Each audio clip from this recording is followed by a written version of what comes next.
It's Enemy Sidelines, and joining me today, Tampa Bay Buccaneers staff writer and team reporter Carmen, my good friend. It's been a couple of years since we've seen each other. Welcome back. It's the preseason, something we haven't seen in a while. So tell me, how is camp going for you out in Tampa Bay? You're probably sweating as much as we are in Houston, that's for sure.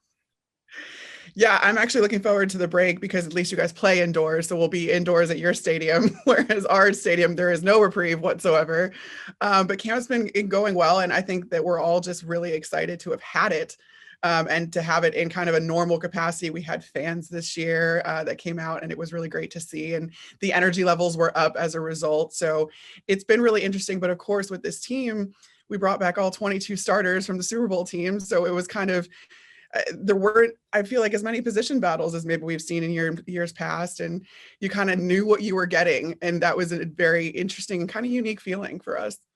Yeah, I wanted to ask you about that because it is unusual after winning a championship to bring back all 22 starters. Usually you see players go to other teams, try to make more money, get a bigger contract, but for this Bucs team, with all your 22 starters coming back, what do you look for in camp? How surprising was it that everyone came back? And do you think that's more Bruce Arians? Is it because of Tom Brady? Do you think it's just the vibe that the team has in the building? What do you think attributed to all that?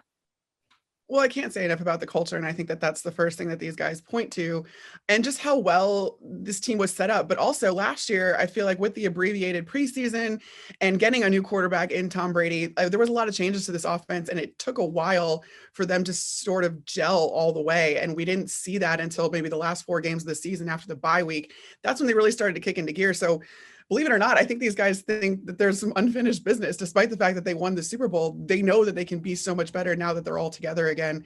And I think that's just a testament to how much these guys really like each other. They like playing with one another. They love this coaching staff. I think that's gone a little under the radar too, that everyone on this coaching staff has come back as well. And that's sometimes something you see after championship teams too, is a lot of these coaches get poached. That hasn't happened either. And I think that the continuity is just too good to pass up. And you just feel like these guys are set up for success again this year. So why would you leave? Well, yeah. And Tom Brady's back, and that's a huge part of it. So he hasn't really played a whole lot in the preseason. I know Bruce Arians said a few weeks ago that he does expect Tom Brady and the starters to play in this final preseason game. How much do you expect the starters to play? Because obviously we know what Tom Brady does on the field, but do you expect to see a whole lot of the starters in Saturday's game against Texans? Yeah, actually. So Bruce kind of said it after this last preseason game where we didn't play any of the starters because of the joint practices with the Titans. He wants to see about a half out of his starters just because it's kind of this dress rehearsal. I mean, this preseason has also been weird because we've gone from 4 games to 3. So this is kind of your dress rehearsal. You do get kind of a bye week before you go into the regular season. And Bruce wants to make sure these guys are warmed up and they have enough game speed underneath them while they, prepare for Dallas and opening the entire NFL preseason. Or the entire NFL regular season. So we're expecting about a half, I think, from these guys, from the starters. And that's going to be more obviously than they played last game. And it'll be interesting just to kind of get those reps in and see how this team is going to start looking in its final form now that these guys have started game planning. They treated this whole week leading up to the Texans that this is a game. It's no longer the camp days, the grueling days, that kind of stuff. This is game planning. And they have the scout team running against the first team offense, acting like the Texans. So it's going to be very interesting. And we're kind of getting back in the swing of things. Yeah, it certainly feels like it. Same thing here with the Texans, just getting back into normal practices. All right, the quarterback position, because we've seen some of the other quarterbacks now that Tom Brady's not playing too much in the preseason. They've got Blaine Gabbert, drafted Kyle Trask. They also have Ryan Griffin. What do you foresee in that quarterback battle behind Tom Brady? Is there a true backup? Is Kyle Trask going to be the next quarterback of the future for the Bucs? How is the quarterback position shaping up behind number 12? Yeah, I think that your clear-cut backup is still Blaine Gabbert, just because Blaine Gabbert has been in Bruce Arians' system since their days in Arizona together. So he knows this system more than anyone does, probably even more than Brady does, just from a textbook standpoint, because he's just been in it a lot longer. So I think he's your clear-cut backup. Ryan Griffin has been with this franchise. He's actually, if he makes the active roster or the final roster this year, he will be the longest tenured Bucs quarterback in history, because he's lasted that long as a backup quarterback. I think he'll be in his 7th season. Kyle Trask is really interesting. And I think that he's coming into just the best possible situation for a young quarterback, because there's no pressure on him whatsoever. Bruce has said, he's going to have time to develop. He's getting to, pick Tom Brady's brain. He's getting to also have this massive room of quarterback coaches, like Bruce Arians, the quarterback whisperer, all the way to Byron Leftwich, the offensive coordinator, former quarterback in this league. You got Clyde Christensen, who's coached some of the most prolific quarterbacks in this league, in league history. And then you have Tom Moore, who's an offensive assistant, has over 6 decades of coaching experience, especially when it comes to the offense. So I don't know what better situation you want for a young quarterback to develop. There's going to be no pressure on him, and he can just kind of take his time. And that's what we're seeing out of him. He's learning the offense. He's picking things up. I've seen a drastic improvement in him from the beginning of camp to now. And I'm sure you'll get to see him in this game, probably in the second half.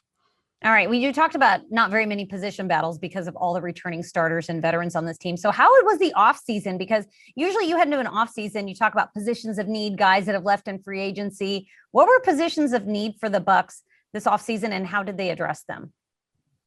Well, I think a big aspect of the game that they addressed was special teams. That was something that Bruce Arians had identified was where they still wanted to get better. And that was reflected in this year's draft of all the guys that you kind of picked up. You got a kick returner in Jalen Darden, who's also a really good wide receiver. But then you also got kind of linebackers and safeties and cornerbacks that you want to use on special teams more than maybe, they're going to get used on their respective sides of the ball because those positions are kind of locked up.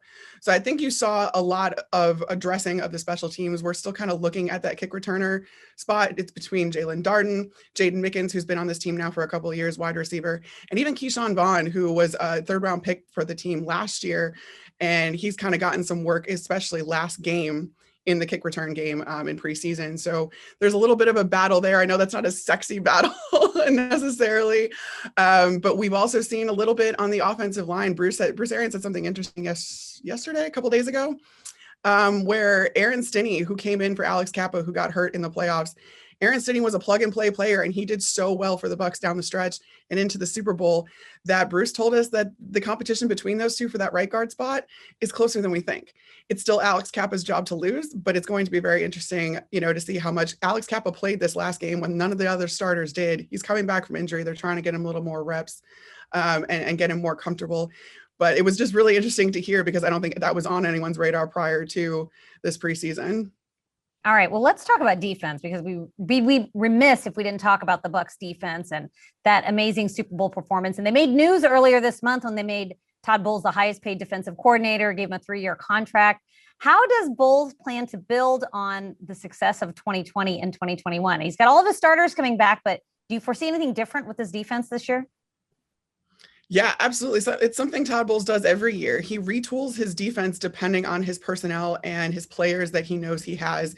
He plays to these players' strengths, and that requires just kind of every year there's something different. So he's been in the lab this last off season, and he got a really, really interesting piece in Joe Tryon, who was the team's 1st-round pick, an outside linebacker. And he's getting added to a room with obviously Shaq Barrett, with Jason Pierre-Paul. Those guys are pretty set on the outside, but now we're seeing just some really interesting combinations, some really interesting fronts.